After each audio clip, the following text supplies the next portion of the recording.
fresh meat. What do you get when you put together Dracula, Frankenstein's monster, the Wolfman, the Gillman, the Mummy, and a bunch of outcast kids living in the glorious late 80s? The Monster Squad, of course. Surprisingly to some, back in the day, the Monster Squad was a massive flop and did absolutely terrible in theaters. However, those lucky enough to see it on the big screen loved it. They cannot stop talking about this charming and surprisingly adult horror, but it seems that much like the film's protagonists, no one was listening to them. How rude. Through the years, the film found its way to video stores, cable, and eventually into the hearts of so many fans. So join us as we travel back to the 80s and dive into what the f*** happened to this horror movie.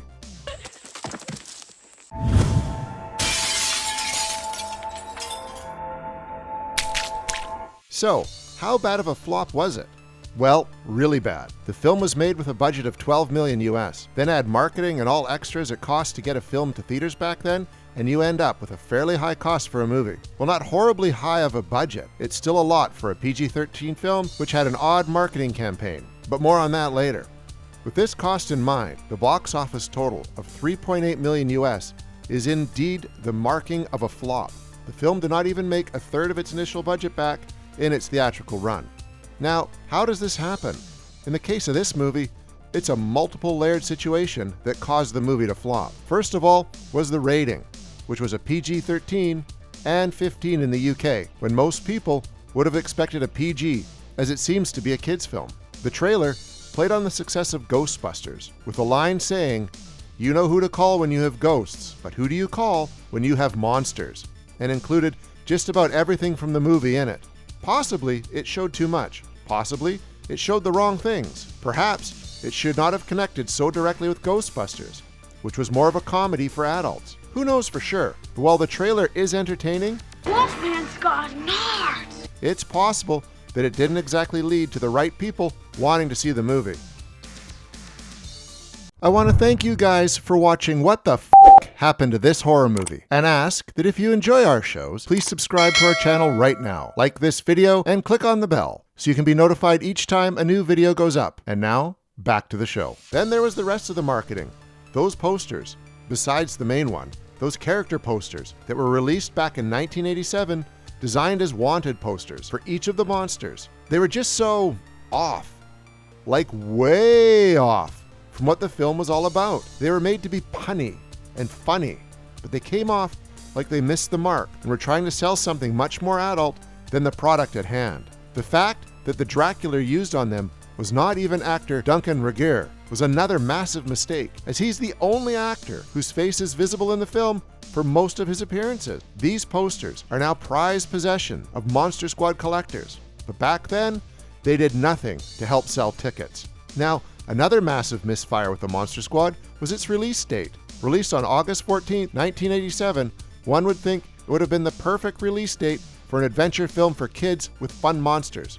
Catch the end of the summer feeling where kids want to do as much as they can before they go back to school. And catch the pre-Halloween feel, giving the perfect timing to release licensed costumes in time for the big day. Except, it didn't work out that way, and the potential for costumes and collectibles was killed early. See, the film came out 2 weeks after one of the year's biggest horror hits, The Lost Boys. Well, The Lost Boys was rated R. It had the hearts of teens and young adults right out the gate, with a cast to die for at the time and a soundtrack that is still connected to summer fun to this day. Was it a gamble to come out against The Lost Boys? Yes. Could it have paid off? Perhaps. But it did not. Also competing for the box office that weekend was The Living Daylights, a James Bond film, and thus an automatic hit. You also had flicks like Stakeout, an Emilio Estevez buddy cop film, La Bamba, about Richie Valens, which was also basically an assured hit, RoboCop, Masters of the Universe, Summer School, and No Way Out, just to name the top 10 at the box office that week. Now, would the Monster Squad have fared better on a different weekend? Maybe closer to Halloween? Maybe during a spring holiday? Or perhaps with a lower or higher rating? Or maybe a completely different trailer and marketing? What we do know is that while it flopped back in 1987, it is now a bona fide cult hit with a large following. One that would impress any filmmaker if they saw it for their own film, especially for a film that only ran in theaters for 2 weeks. Where did this now cult film come from? Who are the people behind it? Well, massive talent is behind it, that's for sure. Written by Shane Black and Fred Dekker, with Dekker directing. The film started off as a script by Black that was extremely long and was shortened with the help of Dekker. The script itself started life back in 1985 and eventually was shot the next year. The film got its green light while Dekker was filming another now cult film, Night of the Creeps. For fans of genre films, neither of these names are exactly mysteries now. Before The Monster Squad, Shane Black had written Lethal Weapon, but it wasn't out or a hit yet while they were working getting The Monster Squad off the ground. Since then, he's been writing hits, including more Lethal Weapons, The Last Boy Scout, Last Action Hero, The Long Kiss Goodnight, Kiss Kiss Bang Bang, Iron Man 3, The Nice Guys, and The Predator. The man is no stranger to hits, and The Monster Squad has his charm and sharp dialogue all over it. Fred Dekker, for his part, had directed one short film and was filming Night of the Creeps when The Monster Squad was approved. Since then, he has directed a Tales from the Crypt episode in its original run, RoboCop 3, and another short film. He has, however, written more films and television, including a few short films, some good old Godzilla material, House and House 2, Night of the Creeps, If Looks Could Kill, Ricochet, and The Predator. Like Black, it's not that large of a list, but it's quality material in general, with a few hiccups here and there. Now, some would say that the cast is where it's at here, and they wouldn't be entirely wrong. While the writing and directing are great, the cast had to be on point to deliver those now iconic lines. My name is Horace. And to be the perfect group of outcast kids teaming up to battle evil. So who are these kids? Well, our lead is Sean, and he is played by Andre Gower, who is a well-established kid actor with lots of television credits pre-Squad, including Days of Our Lives, The Young and the Restless, Baby Makes Five, St. Elsewhere, The A-Team, Knight Rider, Night Court, Father and Son, and a bunch more. He's been on screen most of his life, and still is to this day. Although things have slowed down for him a bit, that slower period gave him time to direct the most complete documentary about the Monster Squad, called Wolfman's Got Nards, a must-see for any Monster Squad fan, and even for those who aren't, but are trying to understand why it's so popular now. Another fan favorite from the film is Ryan Lambert as Rudy. Ryan is featured extensively in the documentary Andre made. In the film, Ryan plays the cool older kid. He's the 15-year-old who wears a leather jacket, smokes, and still somehow wants to join the Monster Squad, with a bunch of 12-year-olds and a 5-year-old. Why does Rudy want to join them? There is something to be said about the appeal of the outcast, and the fact that he was probably an outcast himself. As for Lambert, his work also started before the film, with credits on TV shows like Sidekicks, The Magical World of Disney, Silver Spoons, Kids Incorporated, and Nothing Is Easy. He was a busy teen with a heartthrob status to maintain. Playing another central character in the film, and appearing in the doc, is Ashley Bank, who plays Phoebe, Sean's little sister who tags along, annoys the squad, makes friends with the creature, and eventually saves the day with perfectly pronounced German. Kid actress Bank had to pass on a part in Fatal Attraction to be in this, and she still considers the Monster Squad the better choice. She was able to surround herself by kids, play in the film that she could actually watch, and had fun doing so.